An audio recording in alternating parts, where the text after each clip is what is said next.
Well, we've tried other Sebastian tactics. Let's just throw a third one in there, shall we?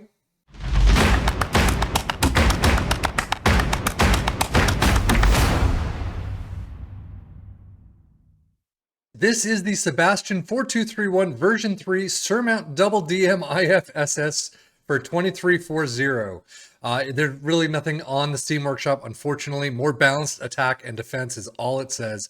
But like I said, we've tried two of his tactics before.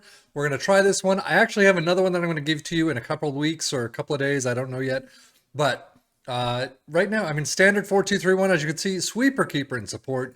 Two wingbacks on either side in support, ball-playing defenders and defend, a DM in support, another DM in support, inside forwards on attack on both sides, an attacking midfielder in attack centrally, and an advanced forward in attack up front. It is a Sebastian style, positive mentality.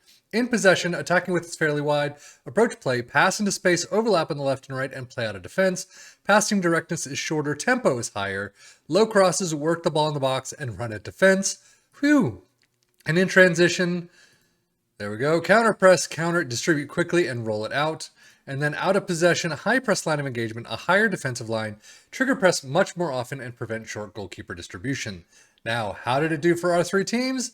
As you can see, I mean, Tottenham did 9th, so they were really not that great. 63 points, thereabouts.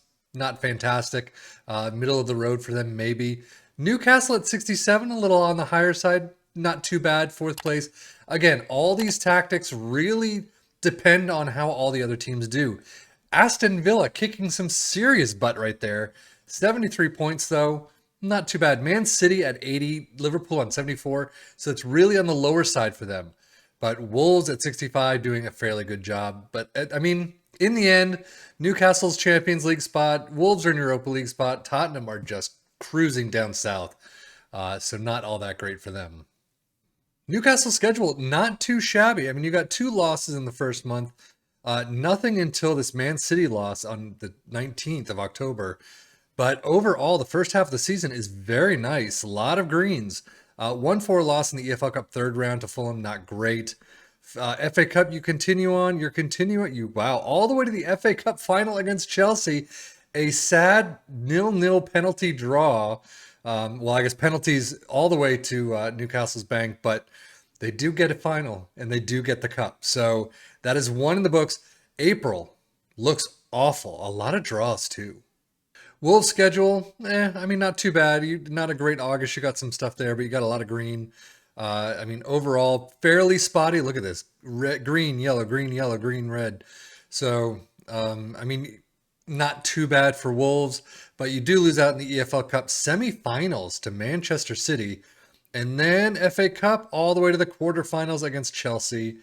We know what happens with that, but wow, this end of run is exactly what you would expect to see once you're out of all the cups. You've got greens galore, points all over the place. Tottenham actually looked pretty fantastic all the way through the first half. Champions League, you're cruising. You got a couple Premier League losses, not too bad. But second, I mean, it still looks fairly nice in the second half.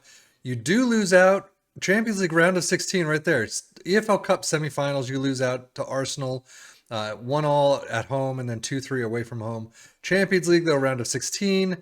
You do continue through quarterfinals against Manchester City, and you're continuing through that as well. Amazing. Unfortunately, Liverpool do drop you out. It is a very English second half of the Champions League.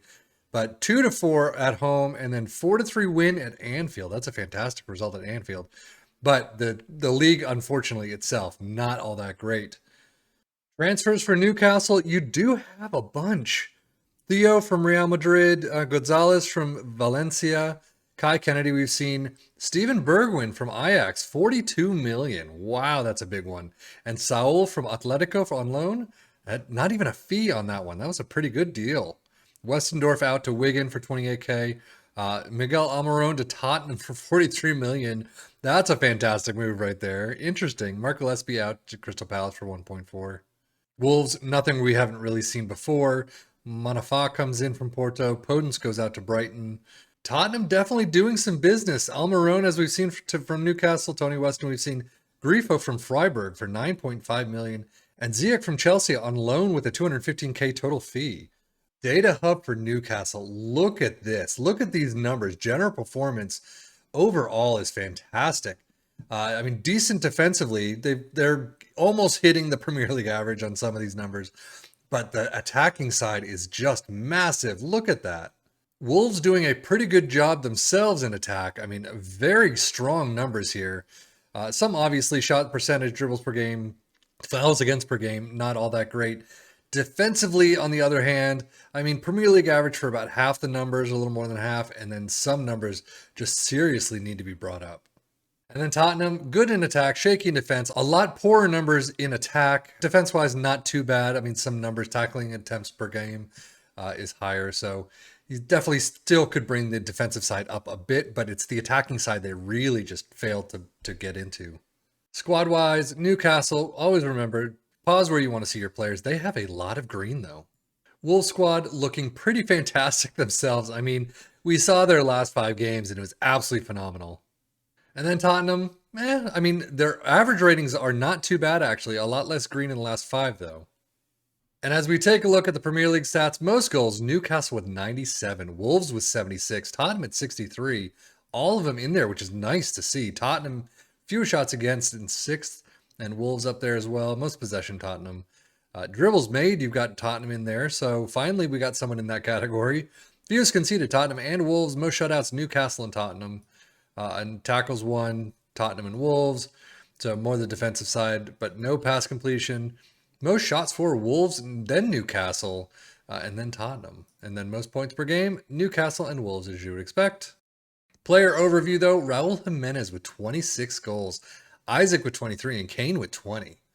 I mean, Kane's 20 is not too great for some of his averages, but most assists, St. Maximin with 17, Trippier with 15, Son with 10, and Traore with 9. Traore finally getting in the mix. Most player in the match awards, though, Harry Kane with 5. Not too bad. 6.88 average rating, though. Ouch. Pass completion, Handanovic, Lloris, and Sa are in there. Most dribbles made. Nobody few's conceded. You got Handanovic in there. Most shutouts, Hugo Lloris. And most tackles won. Nobody. Most key passes, Trippier and Sarabia as usual. Finally, Sarabia is back up towards the top. Isaac and Traore with most shots. Again, Traore is doing somewhat well this time around. Newcastle in all competitions, top goal scorer is Isaac. Zielinski with 725 highest average rating. Trippier and St. Maximin with 19 assists apiece. Wow. Zielinski with 5 player of the match awards. Jimenez, 33 whopping goals. It's a fantastic tally for him. And Wolves just did fantastic overall anyway.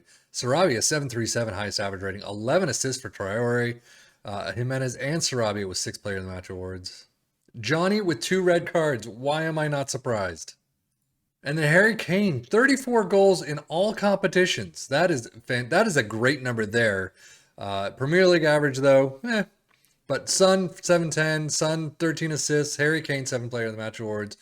Overall, definitely probably not the one to try out with Tottenham. Newcastle and Wolves, yeah, try it out. See what it's like. If you like the 4-2-3-1, it's a good starting place. I definitely think your own personal touches need to be in there somewhat to kind of grow these numbers. These point tallies are not fantastic, and you definitely need to do a couple of pieces for each team to kind of increase them a little in the standings. So anyway, that is it for me, Sebastian FM, for the Football Manager blog channel, saying thank you as always for watching. Take care and enjoy.